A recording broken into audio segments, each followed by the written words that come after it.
के कालजयी रचनाकार। इस श्रृंखला के अंतर्गत हम विभिन्न कालजयी रचनाकारों और उनकी मुख्य रचनाओं पर चर्चा कर रहे हैं। एक और गुरु नानक देव जी ने जहाँ समाज के सबसे बड़ी भेदक इकाई जो पक्ष था जातिगत भेदभाव, उसका खंडन किया, वहीं दूसरी ओर धार्मिक क्षेत्र में जहाँ धर्म को लेकर के परस्पर वैमनस्य की स्थिति बनी हुई थी, एक और हिंदू धर्म बहुदेववादी था और दूसरी ओर शासक वर्ग का इस्लाम धर्म एकेश्वरवादी था।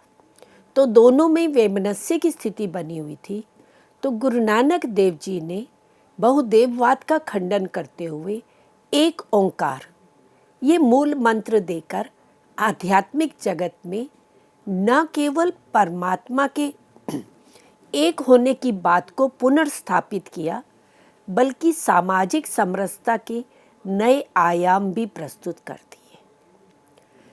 वैदिक काल में एक ब्रह्म एक ही था, एको अहम बहुश्यामा, कि मैं एक हूँ और मैं अनेक रूप में हो जाऊँ, तो इस रूप में सृष्टि हुई, तो परमात्मा एक ही है।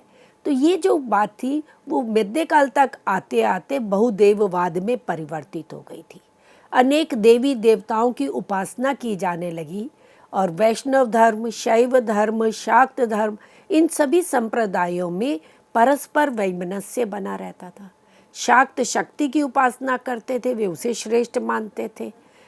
वैष्णव विष्णु की उपासना करते थे, शैव शिव की उपासना करते थे और उन्हें श्रेष्ठ मानते थे, और दूसरे संप्रदायों वालों को तुच्छ मानते थे। तो हिंदू धर्म में परस्पर जो बहुदेववाद था, उनको दूर करने के लिए और सामाजिक समरसता लाने के लिए, और दूसरी ओर इस्लाम धर्म के एकेश्वरवाद के बीच में समन्वय स्थापित करते हुए गुरु नानक देव जी ने एक ओंकार ये मूल मंत्र दिया।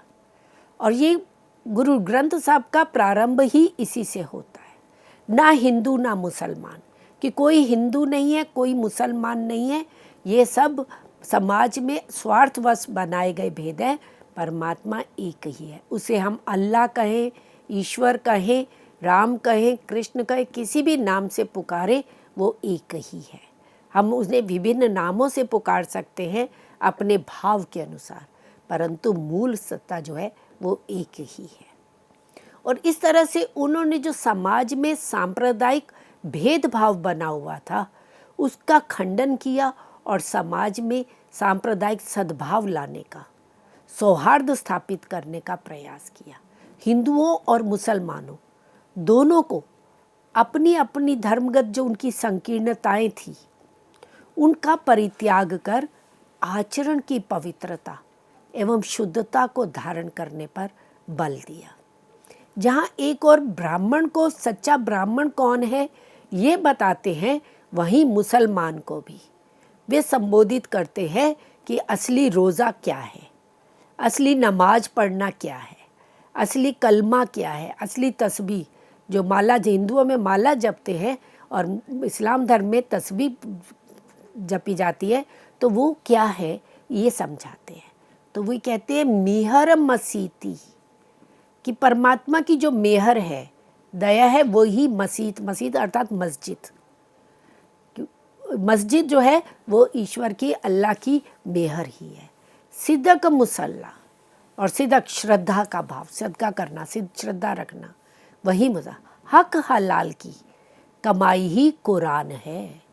केवल कुरान के पढ़ने से, आचरण शुद्ध ना करने से कुरान पढ़ना नहीं कहलाता। वास्तविक कुरान क्या है? हक हलाल की कमाई, ईमानदारी की कमाई ही कुरान है। शर्म सुन्नति, शर्म मतलब लाज, लज्जा, यही सुन्नत है। और सील रोजा, शील आचरण, अच्छा आचरण, आचरण की पवित्रता ही रोज़ा है। तो जो इस तरह से शील आचरण को धारण करता है, हक हलाल की कमाई करता है, परमात्मा की दया को स्वीकार करता है, वही सच्चा मुसलमान है। हो मुसलमान, वही सच्चा मुसलमान है। करनी काबा सचु पीरू, कलमा करम निवाज, और जो सत्य है वही पीर है। सत्य ही वास्तव में पीर है, उसकी अपनी करनी ही काबा है, उसके अपने कर्म ही काबा है, और यही कलमा पढ़ना है, यही सच्ची नमाज है। तस्बीह सात सुभावसी, और जो परमात्मा को, जो अल्लाह को भावसी अच्छा लगता है, वही उसकी तस्बीह है। नानक रखे लाज, इस प्रकार से अपने शील आचरण की लाज रखते हुए, आचरण की पवित्रता को धारण करते हुए, संकीर्णता को परित्याग करके जो शुद्ध आचरण को धारण करता है, वही सच्चा मुसलमान है। तो इस तरह से एक और वे मुसलमानों को शील आचरण धारण करने के लिए कहते हैं, हिंदुओं को भी शील आचरण के लिए प्रेरित करते हैं।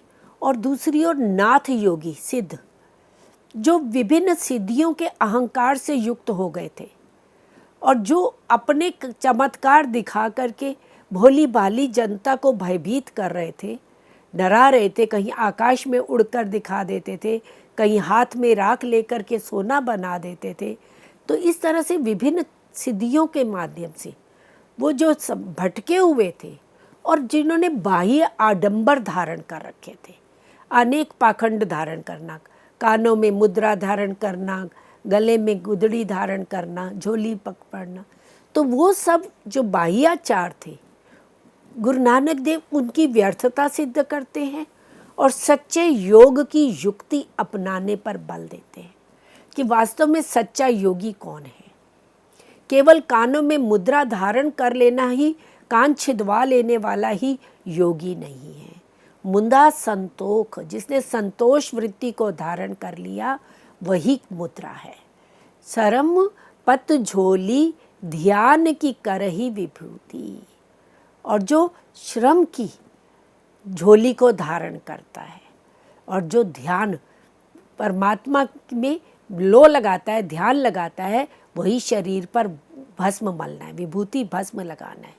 योगी शरीर पर भस्म राख मलते थे, श्मशान की राख मलते थे। तो वो कहते हैं ईश्वर का ध्यान करना ही सच्ची विभूति है। खिंता काल, और जो काल का चिंतन करना ही, यम का चिंतन करना ही खिंता है, गुदड़ी है। कुआरी काया जुगती डंडा परतीति, और जो निर्मल, कुआरी मतलब निर्मल, पवित्र, जो काया है, पवित्र शरीर, निर्मल शरीर ही युक्ति है। और जो योगी लोग हाथ में डंडा धारण करते हैं, वो कहते हैं परतीति डंडा। परतीति ईश्वर में विश्वास, परमात्मा में सच्चा विश्वास ही वे दंड है। आई पंथी सगल जमाती मत जीते जग जीत, जिसने अपने मन को जीत लिया है, जिसने अपने आप को जीत लिया है, उसने संसार को जीत लिया है। और इस तरह से वो जो मन को जीतकर सारे संसार को जीत लेता है, सगल जमाती, वे सारे संसार को जीतने का, सारी जनता को ज्ञान के पथ पर प्रेरित करता है। तो इस तरह से सच्चा योगी कौन है, इसके विषय में भी गुरु नानक देव अपने विचार रखते हैं। और धर्म के जो ठेकेदार बने हुए थे, जो शास्त्रों के नाम पर भोली भाली जनता को दिग्भ्रमित कर रहे थे, चाहे वो काजी थे या वो ब्राह्मण थे या योगी थे, जो समाज के पतन के लिए जिम्मेदार थे, उनको खरी खरी सुनाते हैं, उनको चेताते हैं। ये धर्म के ठेकेदारों को चेताने का कार्य कबीर भी करते हैं और यही गुरु नानक देव भी करते हैं। वे कहते हैं कादी कूड बोली मल खाई, ब्राह्मण नावे जीवा घाई, जोगी जू गति ना जाने अंधु, तीन उजाड़े का बंधु। कि जो काजी है वो कूड़ बोली, झूठ बोलता है, मिथ्या बोलता है, और मिथ्या बोलने से वो मल खाता है, विष्टा का खान पान करता है। ब्राह्मण क्या करता है? जीवा घाई, जीवों का संहार करता है, जीवों को नष्ट करता है, जीवों को संहार करता है। और वो ब्राह्मण जो है वो नावे, वो निम्न होता है। जोगी जू गति न जाने, जो योग की गति को तो नहीं जानता है, योग की वास्तविक स्थिति को नहीं जानता है, परंतु अपने आप को योगी कहता है, वे वास्तव में अंधा है, उसको अंध कहते हैं। तीन उजाड़े का बंद, तीनों ही इस संसार के पतन के लिए जिम्मेदार है, तीनों इस संसार को बिगाड़ रहे हैं। का बंधु, इनको हम बंधु, इनको हम मित्र कैसे कह सकते हैं। तो इस तरह से गुरु नानक देव सांप्रदायिक सद्भाव स्थापित करने के लिए, समाज में सौहार्द स्थापित करने के लिए, तथाकथित ब्राह्मणों, काजियों, योगियों को उनके निम्न कार्यों के लिए एक और जहाँ भर्त्सना करते हैं, उनको प्रताड़ित करते हैं, वहीं दूसरी ओर उन्हें श्रेष्ठ मार्ग को अपनाने के लिए भी कहते हैं। और जो समाज में विभिन्न प्रकार के धार्मिक कर्म कांड व्याप्त हो चुके थे, उन पर भी व्यंग्य करते हैं। वो कहते हैं, पढ़ी पुस्तक संध्या बादम, सिल पूजसी बगुल समादम, मुखी झूठ विभूषण सारम। कि कुछ लोग जो हैं वो अपने आप को बड़े ज्ञानी समझते हैं, शास्त्राभिमानी समझते हैं, पढ़ी पुस्तक पढ़ करके अपने आप को ज्ञानी समझते हैं, पर वास्तविक ज्ञान उन्हें प्राप्त नहीं है। कबीर भी कहते हैं, पोथी पढ़ी पढ़ी जग मुआ, पंडित भया न कोई, ढाई आखर प्रेम का पढ़े सो पंडित हो। तो जो शास्त्रों का अध्ययन करके उसका चिंतन मनन करे और उसे अपने जीवन में उतारे, वही ज्ञानी है। केवल पुस्तकीय ज्ञान प्राप्त करने से कोई ज्ञानी नहीं बन जाता। संध्या और संध्या वंदन करने से, प्रातः संध्या, सायं संध्या का जो 2 संध्याएं होती हैं, उनमें पूजन आदि करने से कोई परमात्मा का भक्त नहीं बन जाता। वादम, शास्त्र आदि की चर्चा करने से, मिथ्या वाद विवाद करने से, तर्क कुतर्क करने से कोई ज्ञानी नहीं हो जाता। सिल पूजसी, शिला को पूजने से, मूर्ति पूजा करने से भी कोई धार्मिक नहीं हो जाता। बगुल समाधम, और बगुले की तरह आंखें बंद करके केवल ध्यान लगाने का एक पाखंड करने से कोई धार्मिक नहीं हो जाता, कोई धर्म का पालन करने वाला नहीं कहलाता। मुखी झूठ, मुख में तो झूठ है और समाज को अपने ज्ञान का प्रदर्शन कर रहे हैं। तो इस तरह से ये जो झूठ का प्रचार करने वाले, मिथ्या प्रचार करने वाले, धार्मिक कर्म कांड करने वाले लोग हैं, ये समाज को भ्रमित कर रहे हैं, समाज को पथ प्रदर्शन नहीं कर रहे। इस तरह से गुरु नानक देव जी ने समाज में सामाजिक स्तर पर और धार्मिक स्तर पर जो भी कुरीतियाँ, जो भी विसंगतियाँ व्याप्त थी, उन सब का विरोध किया और उनके स्थान पर समरसता लाने के लिए सत्प्रयास किया। और उस समय हम देखते हैं नारी का अपमान बहुत अधिक किया जाता था, नारी की अवहेलना की जाती थी, नारी का स्थान केवल घर के भीतर ही सीमित होकर के रह गया था, उसे समाज में बराबर का अधिकारी नहीं माना जाता था। यहाँ तक कि निर्गुण संप्रदाय में गुरु नानक देव से पूर्व जो संत हुए, उन्होंने भी नारी को विष की पोतली कह करके, नारी को माया कह करके, विष की बेल कह करके, सर्पणी कह करके भर्त्सना की है। कबीर ने स्वयं नारी को माया कहा है, नारी को विष की बेल कहा है और नारी से दूर रहने के लिए कहा है।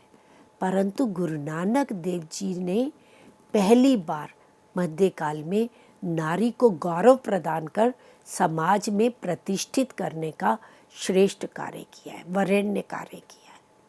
उन्होंने नारी को भी बराबर का सम्मान दिया है। कहते हैं, भंडी जमिए भंडी निमिए, भंडी मंगणु ब्याहु, भंडऊ होवे दोस्ती, भंडऊ चले राहु, भंडू मुआ भंडू भालिए, मंडी होवे बंधानु, सो क्यों मंदा आखिए, जितु जम्मई राजानु। कि सारे समाज के जितने भी स्त्री पुरुष है, सबका जन्म कहाँ से हो रहा है? स्त्री से ही उनका जन्म होता है। तो स्त्री को कैसे आप अपमानित कर सकते हैं? तो संपूर्ण संसार का जन्म, विवाह, मृत्यु सब कुछ स्त्री से ही होता है। तो जो जन्म देने वाली माता है, उसको कैसे तुम अपमानित कर सकते हो? सो क्यों मंदा आखिए, उसको क्यों बुरा कहा जाए? जितु जमई राजान, जिसने राजा महाराजाओं को, बादशाहों को भी जन्म दिया, तो सबको जन्म देने वाली माता।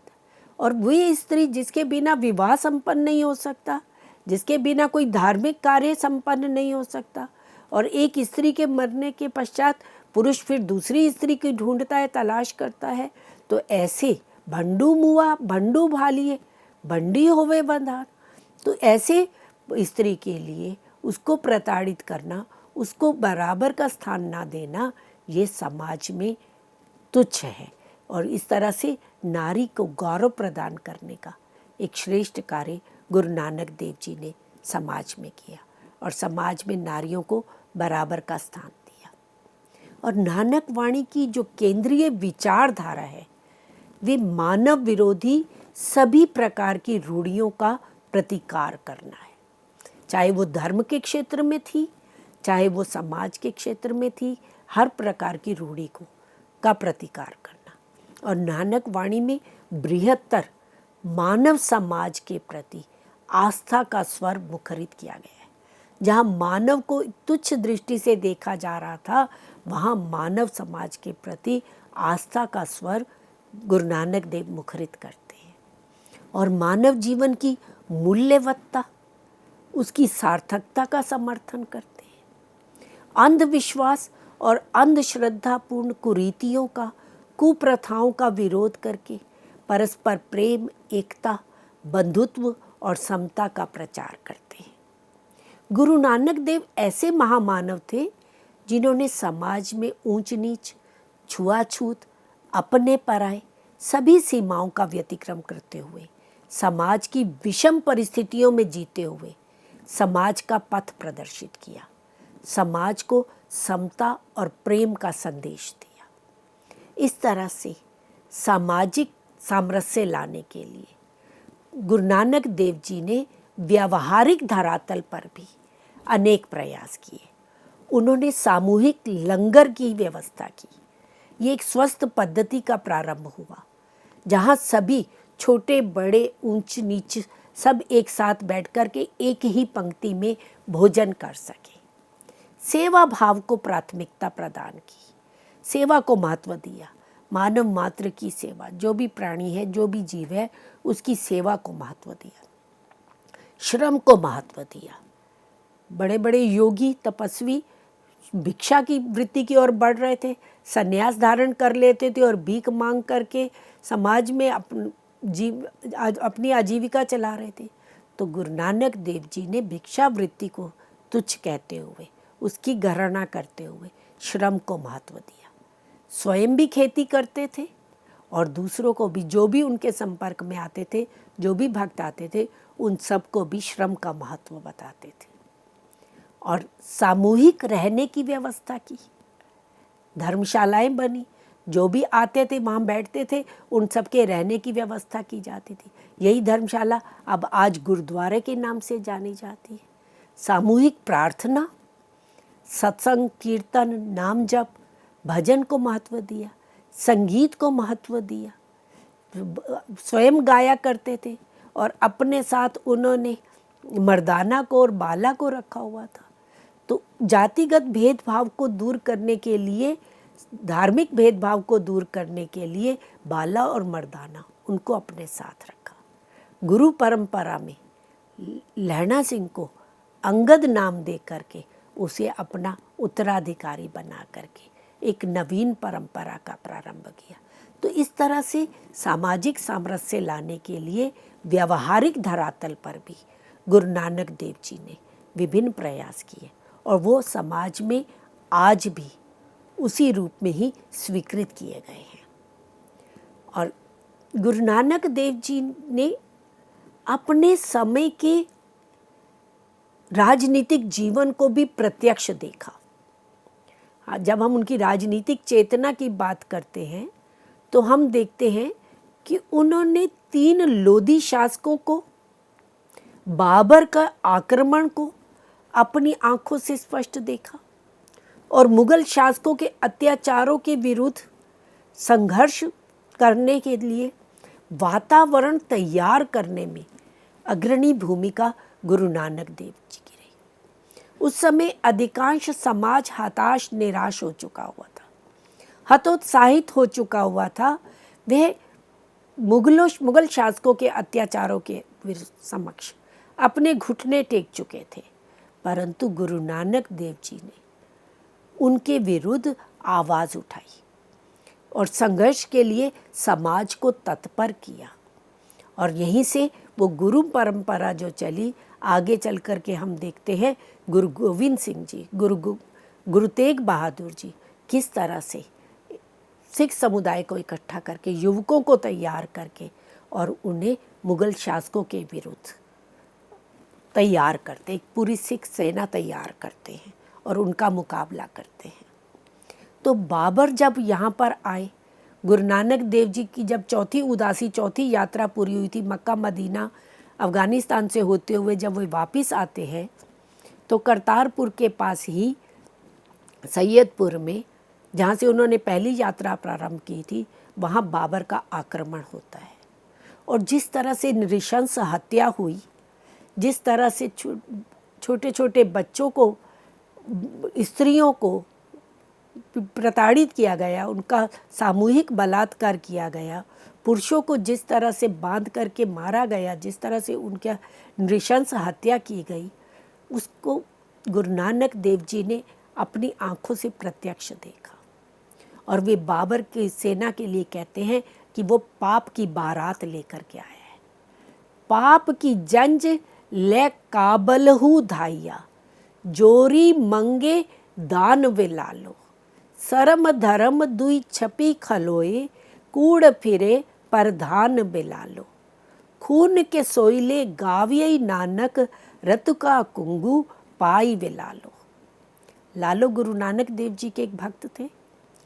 जब उन्होंने पहली यात्रा प्रारंभ की थी तो एक बढ़ई थे लालो छोटी जाति के थे।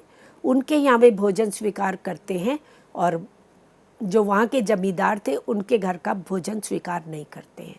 तो एक और वो सामंतवादी व्यवस्था का विरोध करते हैं और वहाँ निम्न जाति के लालों को सम्मान करते हैं।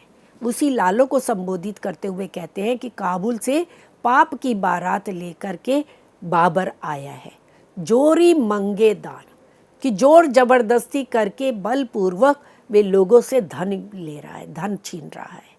और ऐसा समय हो गया, शर्म धर्म दुई छपी खलोए, श्रम और धर्म, लाज और धर्म दोनों ही कहीं जाकर के छुप गए हैं, दोनों ही दिखाई नहीं देते हैं। कूड़ फिरे प्रधान विलालो, और झूठ जो है, असत्य जो है, वो प्रधान हो करके चारों ओर फैला हुआ दिखाई दे रहा है। खून के सोइले गाविये नानक, नानक जी का मन जो है बड़ा व्यथित होता है। वो उस तरह के नृशंस अत्याचार को देख करके बहुत दुखी होते हैं और वो कहते हैं कि खून के सोहिले गाने, कि लोग दुखी होकर के खून के गीत गा रहे हैं। रतुका कुंगू पाई वे लालो, और स्त्रियां जो है वो रक्त का सिंदूर अपने माथे पे लगा रही है। तो पूरा उस अत्याचार का और नृशंस आक्रमण का एक साक्षात चित्र गुरु नानक देव जी अपनी वाणी में प्रस्तुत करते हैं, जो तत्कालीन इतिहास का एक प्रत्यक्ष प्रमाण है। मुगल शासकों के अत्याचारों का वर्णन वे अनेक बार अनेक स्थानों पर करते हैं और उनके 4 पद विशेष रूप से प्रसिद्ध हैं, जो बाबर नामा के नाम से जाने जाते हैं, बाबर वाणी के नाम से जाने जाते हैं। वे कहते हैं, कली काती राजे का साई, धर्म पंख करी उडरिया, कूड़ अमावस सच चंद्रमा, दिसे नाही कह चढ़िया, हऊँ भाली विकूनी होई, आधेरे राह न कोई, विच हऊँ में करी दुख रोई, कह नानक किनी विधि गति होई। कली युग जो है वो क्या है, काती है। काती होता है छुरी, चाकू, कि कली काल जो है वो काती बन करके आया है। और जो राजा है, राजा का क्या कार्य होता है, प्रजा की रक्षा करने का। तो वो राजा रक्षक ना होकर के क्या हो गया, कसाई, भक्षक बन गया है। तो राजा कसाई बन गए हैं। धर्म पंख करी उड़िया, और समाज में जो धर्म है, जो न्याय है, वो तो पंख लगा करके उड़ गया है। अब समाज में धर्म की तो कहीं ध्वजा दिखाई ही नहीं देती है। कूड़ अमावस, कूड़ झूठ, मिथ्या, कि असत्य जो है वो असत्य की अमावस, असत्य का अंधकार चारों ओर दिखाई देता है। सच चंद्रमा दिसे नाई, और सत्य रूपी जो चंद्रमा है वो तो कहीं दिखाई ही नहीं दे रहा। जब अमावस होती है तो चंद्रमा नहीं दिखाई देता। तो झूठ का, असत्य का जो अमावस है, अज्ञान का जो अमावस है वो चारों ओर फैला हुआ है, जिसमें सत्य का चंद्रमा छुप गया है। ना ही कह चढ़िया, वो कहाँ निकला हुआ है, कहीं दिखाई नहीं दे रहा।